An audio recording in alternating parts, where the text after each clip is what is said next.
morning. So I wanted to jump on today before I started work. Don't mind if you hear my kid in the background. He's staying home with me today.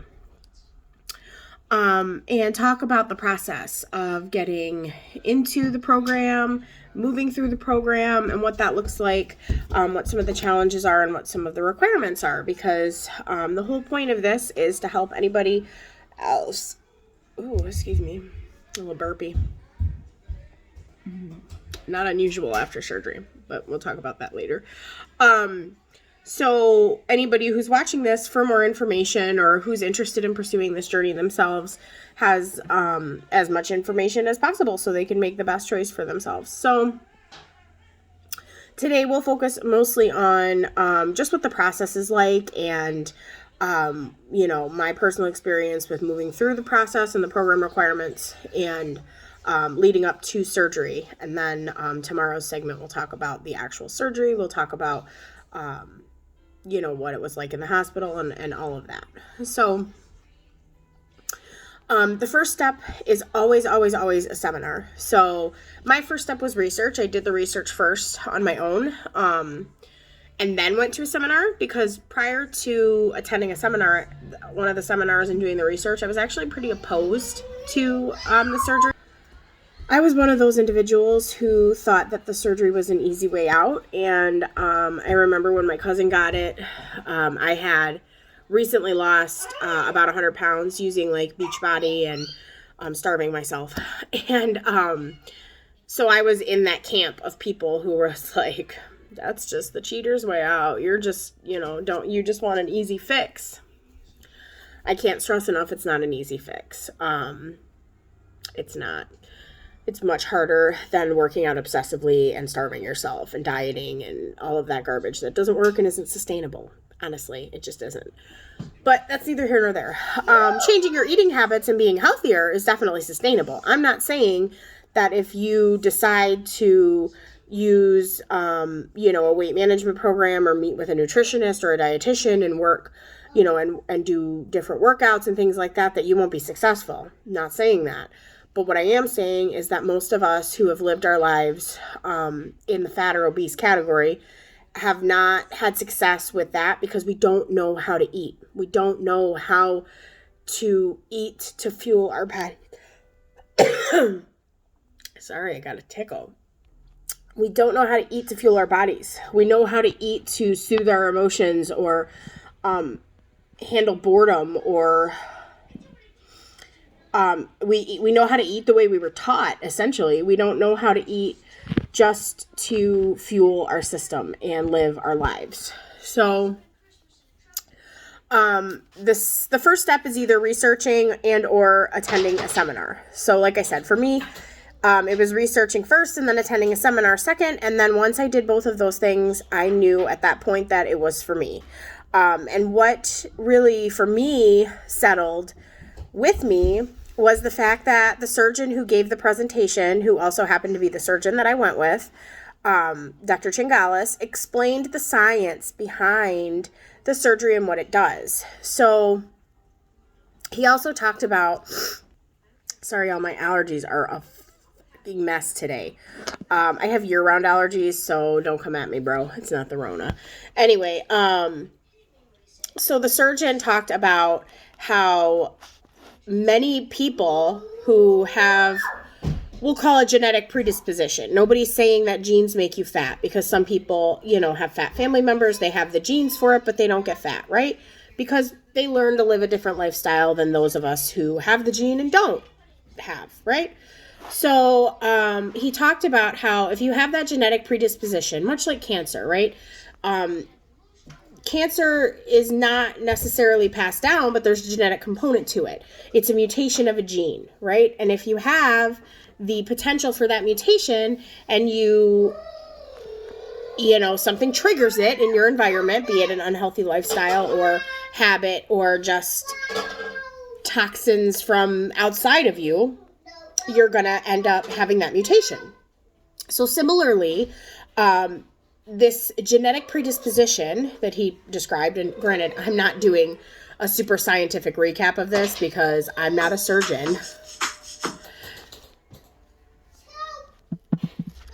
So this is 100% me just remembering what he said and recapping it. Excuse the background noise, please. So he had explained, for those of us who have that genetic predisposition and live a lifestyle that is conducive to, becoming fat or obese, it's going to be triggered and that's going to happen. Now, what really stuck with me was his explanation of what our body has, and everybody has it. Everybody's body has it. It's a set point. And the set point is determined early on in your younger years, right? As you grow and develop and become and mature into an adolescent and an adult, your body develops what is referred to as its set point. And that set point is a weight that your body feels comfortable at. And it's going to continue to try to be at that set point weight, okay? Now, what he explained, which really stuck with me, was that set point changes when you gain weight. So, for me, my set point at one point was probably around 180, because I stayed pretty consistently there through my adolescence and my early young adult years, which I strived to get down from. And no matter what I did, I couldn't seem to lose more than 5 or 10 pounds. And then I hit I was in a really terrible relationship. I was extremely depressed for many, many years. And literally all we did was eat fast food and sit on the couch and watch movies. And I blew up to probably 250, 260. And this was right before I did the obsessive, working out and starving myself and lost 100 pounds. So as the surgeon was explaining this set point, it occurred to me that my set point was probably at one point about 180, 185. Because like I said, no matter what I did in my early 20s, that's where my body wanted to be. I could run, I could go to the gym, I could, diet, and I didn't diet very well back then. I did a lot of binging and purging, honestly, because I felt like no matter what I ate. And I mean, I did binging and purging, and when I say binging, I don't mean I went and I ate half the refrigerator, which I know is truly what binging is. I would have a bagel and a coffee for breakfast, and I'd have a piece of pizza for lunch, and then I'd go throw it all up. I'd throw up breakfast and I'd throw up lunch, and I would only keep dinner down. And it didn't matter. If I lost 10 to 15 pounds, that was a miracle. My body kept going back and wanting to go back to that 185 number. And then in my mid-20s, when I was in that relationship that I mentioned, I blew up to about 250, 260. I was very big. I will find a picture of that and share it with you. And I was extremely unhappy. I was very depressed. And at that point, I had given my body the tools that I didn't know at the time to establish a brand new set point. So from that point forward, I struggled in a new way. Like I said, probably in about 2011, I spent an entire year just dedicating myself to working out approximately 2 hours a day and eating as little as possible. Finding ways to have the foods that I liked in a method that was super healthy or not very high in calories, whether it was healthy or not. It didn't have a lot of calories because I was calorie obsessed. So all I would do was count calories and work out. And lo and behold, I lost 100 pounds. So I went from 250, 260 to about 140. And I looked good. And I felt good because I looked good. I didn't feel good health-wise. I'm sorry. Today is going to be a mess, guys. And this is going to start and stop 1,000 times because fucking 4-year-olds are so amazing and so frustrating at the same time. But that's neither here nor there. So during this period of time, I did every Beachbody program you could imagine. I worked out obsessively, and I got down, like I said, to about 140. And I felt really good, not internally, but externally, because I looked good, and I felt like I was getting closer to the beauty standard, I guess, that I'd always wanted and I'd always seen, you know, those are the girls that get the Prince Charmings and the men who treat them right and the guys who actually want to go out and do stuff because their girlfriends look good. Well, my boyfriend still didn't want to go out and do stuff, and I didn't understand, and I continued to internalize it, and it felt like it was me, like I still wasn't skinny enough, I wasn't hot enough, I wasn't this enough, I could go on and on and on and on about all the things I wasn't enough of. So, as the surgeon is explaining this, it's really setting with me because no matter what I did during that period of time, and from 2012, because that was like the year after I started the journey. So once I'd lost the weight, from 2012 on, I spent my life absorbed in counting calories and counting workouts and making sure that I had enough of a deficit to stay at that level, which I couldn't stay at. I could not stay at 140 unless I starved myself to the point where I would literally have to not be able to function because I could pass out. So I ended up kind of setting at like the 165. And I still looked good. I was about a size 6 at the time. I was still able to shop at all the stores I hadn't been able to shop at before. I felt really great about that. I got attention that I'd never gotten before, and it didn't feel comfortable to me, but I was like, oh, I guess this is what skinny is like. But I still didn't feel skinny, and I still didn't think I was skinny. But as the surgeon is discussing this, I remember the constant battle with the scale, because if I took a day off or if I indulged and had, I don't know, like pizza from a pizza shop instead of pizza that I made on a nasty wheat pita that I couldn't stand, I would pay for it, because the next day when I stepped on the scale, I was 2 pounds heavier. And no matter what I did, if I didn't stay starving myself and working out obsessively, that scale kept creeping back up. And I didn't understand why. And in that seminar, it was like a light bulb went off, because my body's set point had changed. And my body's set point went from 185 to like the 250, 260 area. And then in 2015, I got pregnant with my son. And during that time, I was in a different relationship, which turned out to also not be a very healthy one. But at the time, I didn't notice that. And we'll get to that later as we talk about the psychology piece. And I reestablished some very unhealthy habits during my pregnancy. Pregnancy was very difficult for me. I was extremely sick the whole first trimester. I could barely eat anything. And I could not run or do anything that I would normally do to like stay healthy and be active, because I couldn't breathe. So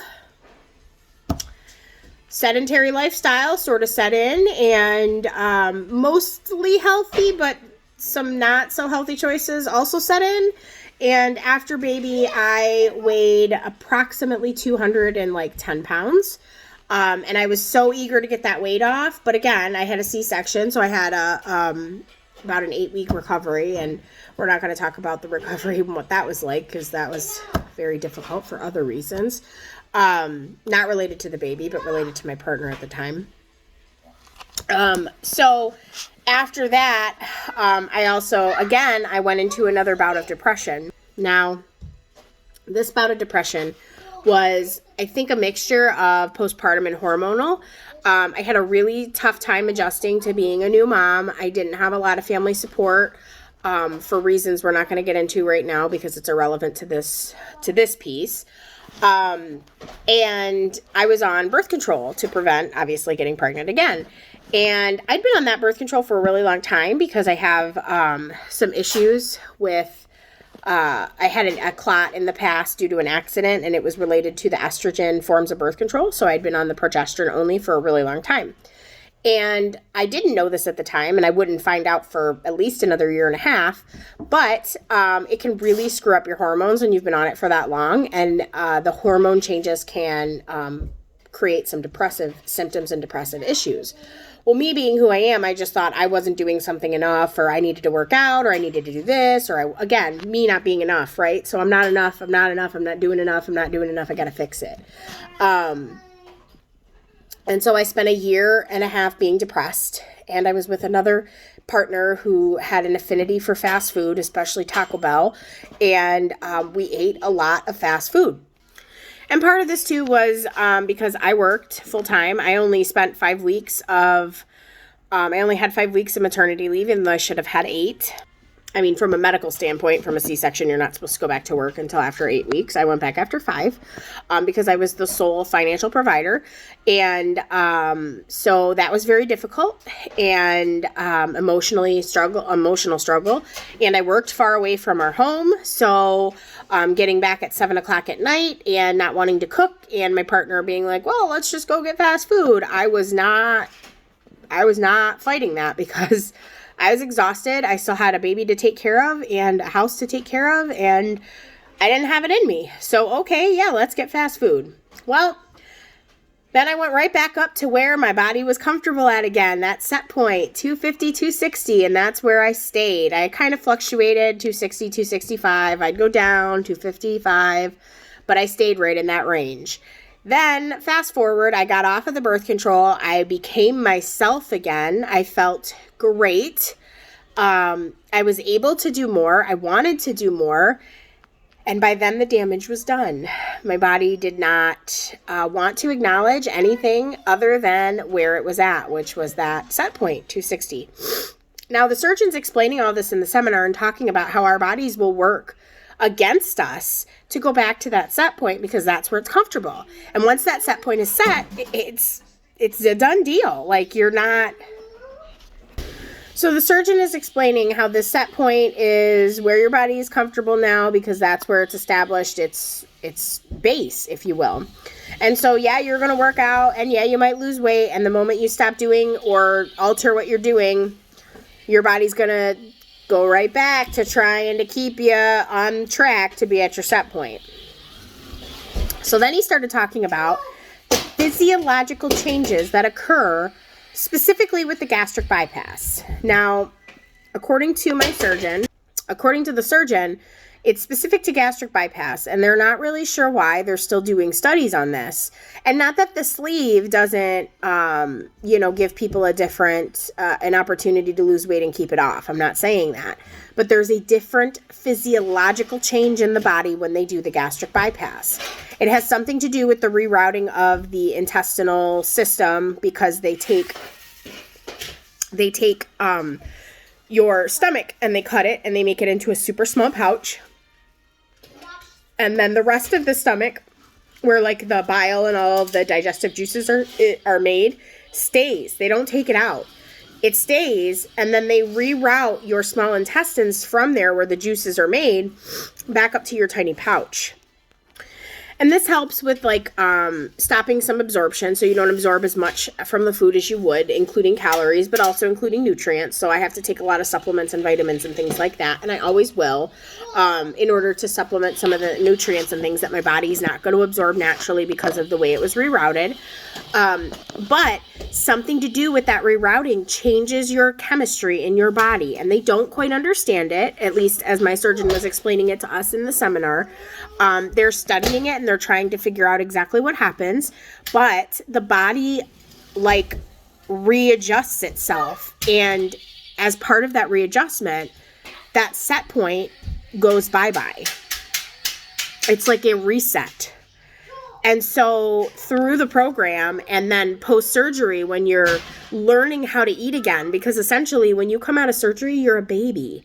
You have a baby stomach and you have to eat baby consistency type foods for certain periods of time in order to allow your stomach to gain the strength and the ability to process regular food. So think of it like babies, right? Babies can't come out of the womb eating steak or chicken. They have to drink formula or breast milk until a certain point. And then they can have like baby foods and pureed foods. And then they can have like soft foods like eggs and like crumbled up meat. But it's not until they reach a certain maturity level that they can have full-on chicken, corn, green beans, things like that. Essentially, the stomach after bariatric surgery is the same, and this is true for gastric sleeve or gastric bypass. It's not as long as a baby. It's 2 weeks it's 2 week increments, not 6 month and year increments. So that makes it a little bit less daunting, if you will. But as a result of the gastric bypass, your set point is erased. And so once your body loses the weight, the surgeon explained, you reach a new set point. So following the guidelines and the recommendations and doing the exercise and doing the work, because it's not all about sitting around and eating. It's about doing the work.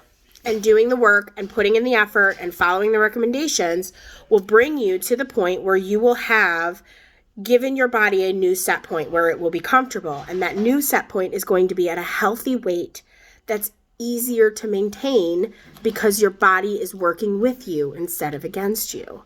And for me, this was paramount because he was speaking to my history. He was speaking to things that he didn't even know about me.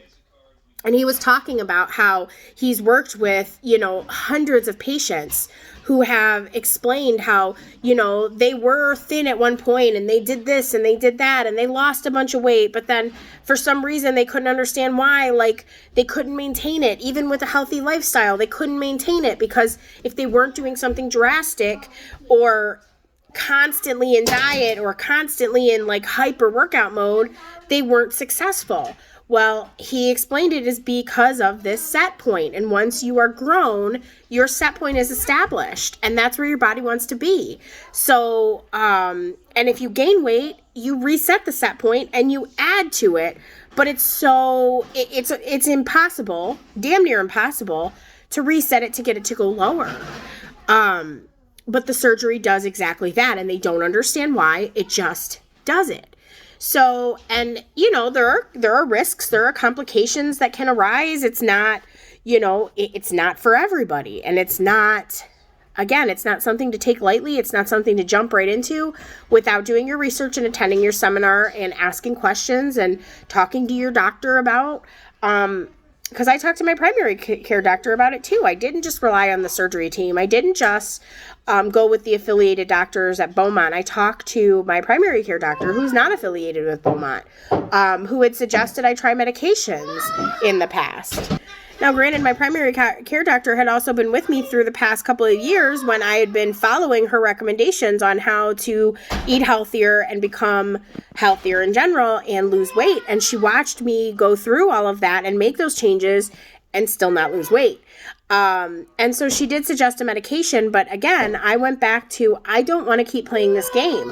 I don't want to keep going up and down. I don't want to keep playing if I'm on this med, everything's good. Well, if I, starve myself and work out incessantly, I'm good, because that's not healthy and that's not sustainable. And the minute I come off the medication, I'm going to gain it all back. I just know it. And I don't want to do this anymore. I want to be healthy. I want to be energetic. I want to have the life that I deserve, and I want to be the mom my son deserves.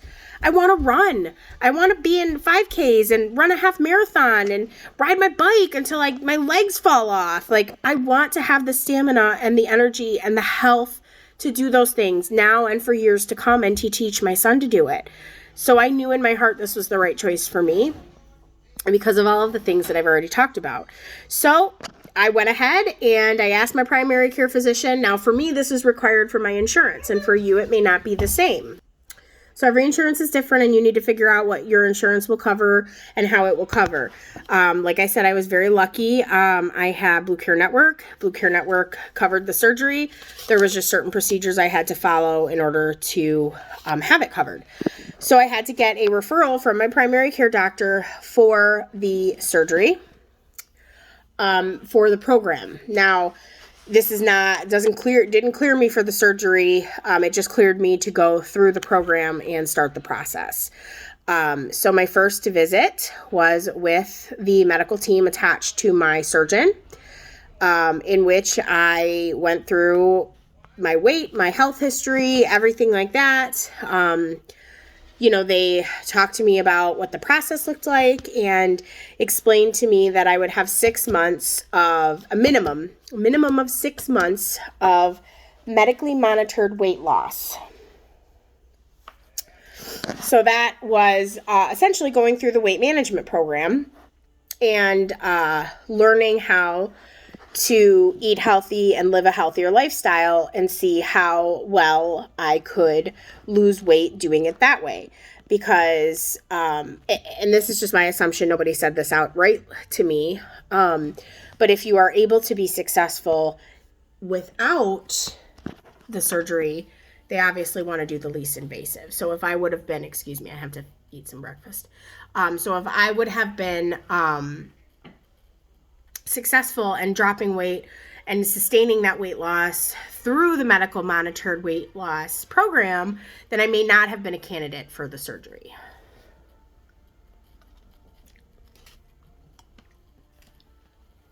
So like I said, for my insurance, it required 6 months of medical monitored weight loss. So I had to meet once a month with the physician or the nurse practitioner. I met with the physician every month to talk about, what I had been doing and get my weight and see my progress. I also had to meet with a dietitian initially to talk about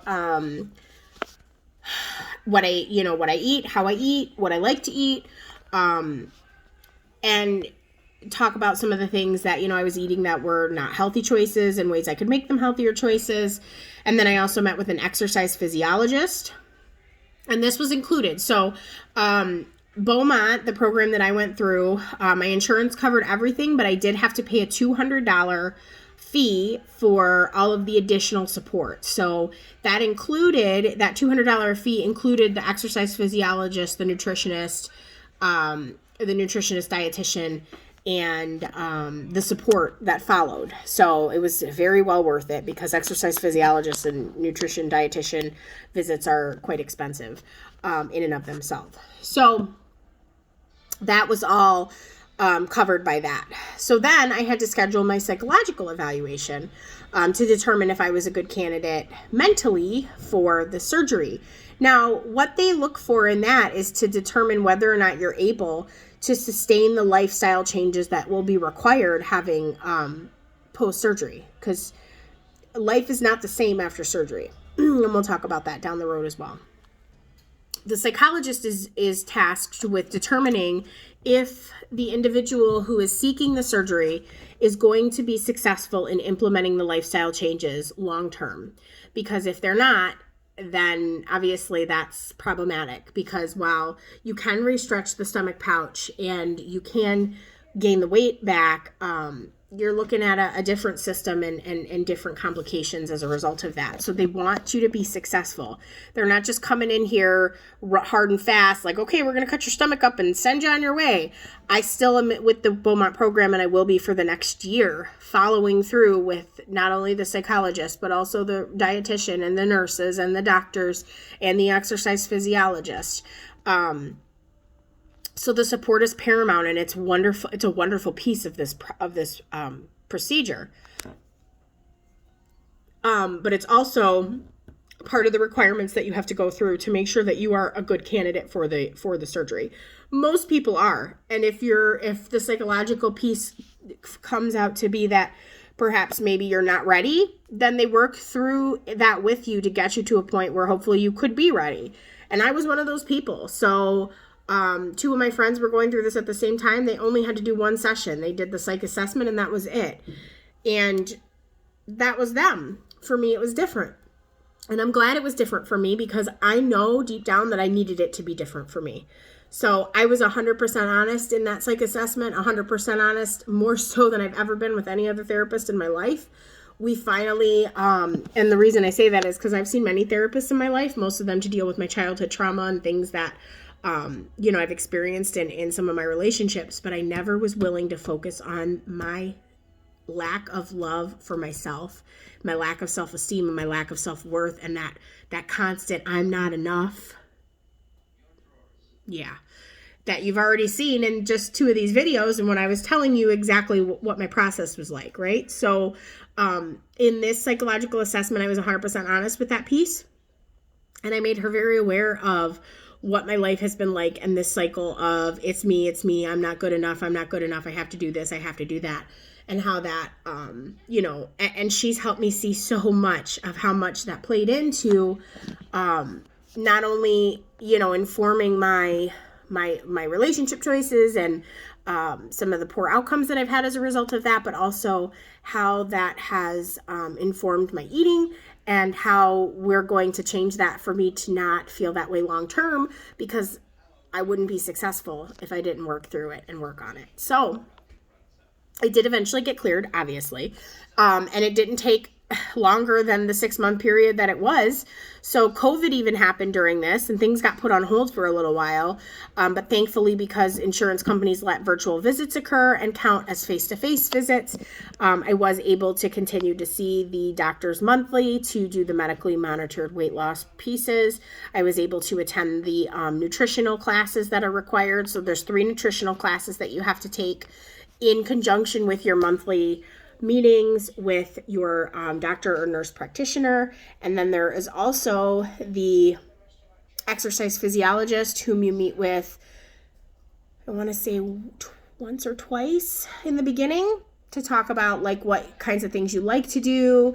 And then the exercise physiologist gave me recommendations on how I could, up my activity level at my current status while I was doing the medically monitored weight loss. And so that was really helpful. And, that was something that I had to follow through with and report back on during the monthly medically monitored visits. So, everything was going good, and I was seeing the therapist twice a week. Now, I did have co-pays for that, so because I had to see ongoing. The psych assessment itself is included in that $200 fee, but my ongoing sessions with my therapist, which actually worked out really well because I had a couple of terrible life events happen right around that same time. We're not going to talk about that right now. So I was able to work not only on my self-worth and my lack of self-love and body image issues, but I was also able to process some of the pain and grief, anger, and things like that came along with some of those other issues. So I was seeing the therapist and still am seeing the therapist twice a month, and paying just my co-pays for that. And around the 5th or 6th month mark, I had made enough progress where she did finally clear me for the surgery. And so once I was cleared for the surgery and I had hit my 6-month marker with the medical monitored weight loss, it's time to meet the surgeon. And that was super exciting for me because when you get to meet your surgeon, you're at the point of getting to schedule your surgery. So for me, this was extremely exciting. I was very much ready at this point to meet the surgeon, talk to him about the procedure, and schedule the surgery. So that occurred in the middle of October, but I did have to get approval from my health insurance company, so I had to get a referral from my PCP again, this time specifically to have a consultation visit with the surgeon. So that was a referral not for the surgery, but for a consultation with the surgeon. And that was not a problem. My primary care physician gave me that consultation referral. I scheduled the appointment with the surgeon. I went and saw the surgeon. We talked about the procedure. We talked about why, he asked me which one I was thinking. And it happened that what I was thinking was mirroring his recommendation, because he was going to recommend that I go for the RNY, or the gastric bypass. He said most women have more success with the gastric bypass, whereas men have more success with the sleeve. And he said for someone in my predicament, and who was not a smoker and things like that, the gastric bypass was a good option for me. I just had to be able to say I wouldn't, to be able to give up taking any kind of ibuprofen type of medication or NSAID for the rest of my life. So those are two of the things that come with the gastric bypass that are not there with the sleeve, which is that you cannot take Motrin or any kind of Motrin type products because it can increase your likelihood of having ulcers or bleeds in your stomach because of the way your stomach is changed.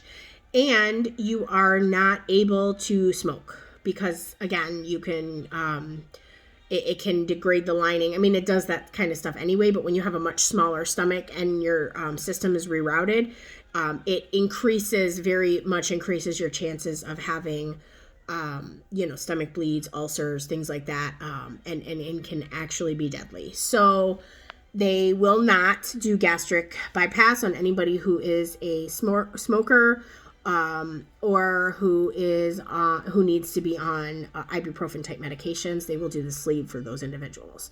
And one of my friends who's going through the process, actually, she was looking at the bypass, but because she was unable to quit smoking, by the time she went to meet the surgeon, They did not feel that they could, that they could trust that she would quit smoking after, and they didn't want to put her at risk, so they did the sleeve with her instead of the gastric bypass. And she's going to be just as successful. It's not going to change the fact that she can still be successful. It's just going to be better for her and her situation. So after meeting with the surgeon and going over all that stuff and, getting the confirmation that what I was wanting to get was what he recommended, he educated me about the risks. He had me sign informed consent.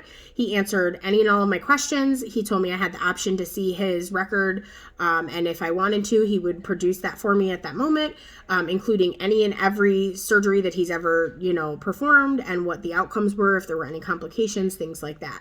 So obviously he can't give me people's personal information, but if he if there was any kind of issue with any surgery that he performed, any kind of lawsuit, things like that, not only could I look that up on the internet, but he would produce that stuff for me in the office if I requested it. Which I was already familiar with his track record, so I did not request that. I did request some information about the transfusions because I'm one of those people that really doesn't want to have a transfusion if I don't have to. We talked about, that would only be done if it was going to save my life. So after all of that, I walked out of my surgeon's office and went to his scheduler and scheduled my surgery. And then they told me that they had to get an approval from Blue Care Network, which is my insurance company, for the surgery, which the doctor would put in that he was recommending that surgery for me. And the insurance, there should be no issues with the insurance approving it. I had completed all of the program requirements, which are completely specific to not only me, but also my insurance, as well as the procedure that I'm having done. And they explained to me that, because of COVID and everything, there was the 2 days prior, I did have to have a COVID test. And I also had to go get my blood work done, which was blood typing and things like that for the day of surgery in the event that there was a transfusion need and things like that. They want to have all of that ready to go. And they put my hospital band on me that day, and they made it very clear that it had to stay on me until I arrived at the hospital because that was attached to my blood work and all of my other information. And if I took it off, they would cancel my surgery. So I babied that fucker. And they set the date for November 11th. So I was required to do a 2-week pre-op diet, which was mostly a liquid diet. There was 4 what they call HMR shakes. They are specific to the Beaumont Weight Control Center, and they're their like weight loss shakes. They don't have like the extra nutrients and things like that because the idea is they want your liver to shrink so that it's easier for the surgeon to get in there and see things because it's laparoscopic. So they're not cutting you wide open. There's just 6 small incisions on your stomach where they put the tubes and things in to do the laparoscopic procedure. So they really need your liver to be as small as possible and for you to lose a little bit of, water weight and things like that before you go in. So they put you on a 2-week, and every facility is different. So like the support group that I belong to in Facebook, some people didn't have to do any kind of a pre-op diet, and some people only had to do a week, and some people it was like a 72-hour thing. So every medical every medical center has a different pre-op diet based on what they, their surgeons feel works best for them or what they need for the individual. So mine was a 2-week, 4 shakes a day, eating every 3 to 4 hours, and then 1 small meal for dinner, including like 6 ounces of a lean protein, a vegetable, and that's it. So I did pretty well with it. For the most part, there were a couple of days that I stepped off here and there in the first 3 days because Halloween happened and we were a mess that day. It wasn't even because it was Halloween, and it wasn't for the candy. It was more like I don't have time to do all of this and carry these shakes in a blender and all that stuff. So, but I was only a few days in. And I talked to somebody in the support group, and they were like, yeah, you'll be fine. Just, make sure especially the week before, you really stick to it. So, and I did for the most part. There were a couple of times, like I said, I stepped off. There were a couple of times I had like a soda because I knew that I wasn't going to be able to have soda afterwards. Now, granted, my cousin can drink soda now, and she drinks diet soda, but, it's very much not recommended. and it's not even an option in the first year because of how tiny that pouch is and the fizz and the gas and the discomfort that it brings. But honestly, I'm going to be trying to institute that long term. And even my cousin, when she drinks soda now, can only drink a very, very small amount because her stomach is still, that smaller pouch, and because she also had the bypass. So she can't, she can't have soda like she did before. So there were a couple of times that I did that because I knew it was like, okay, I really want a Coke, and it's going to be the last time I can have a Coke. Because I'm not going to ever be able to have a Coke after surgery. Like, I could have a Diet Coke, but we all know that Diet Coke and Coke are not the fucking same thing. So I did do that a couple of times, but again, it wasn't close to surgery. It was farther out, like in the first week.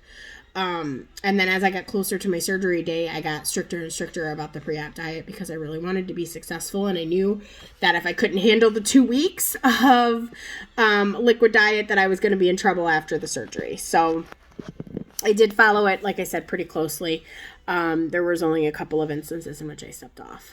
And then 2 days before I went, I got my blood work, I got the band on, I got the COVID test, and I awaited surgery, and I was a mess for those couple of days because there was a lot of anxiety, a lot of fear, a lot of self-doubt, a lot of worry, and a lot of excitement. I mean, the biggest thing for me was thinking, like, I'm a single mom. Like, what happens if something happens to me? What if there's a complication? What if I don't come out of this hospital visit? Like, am I doing this just because I'm a vain bitch? Like, am I really doing this for the right reasons? Like, there was just so much swimming through my head.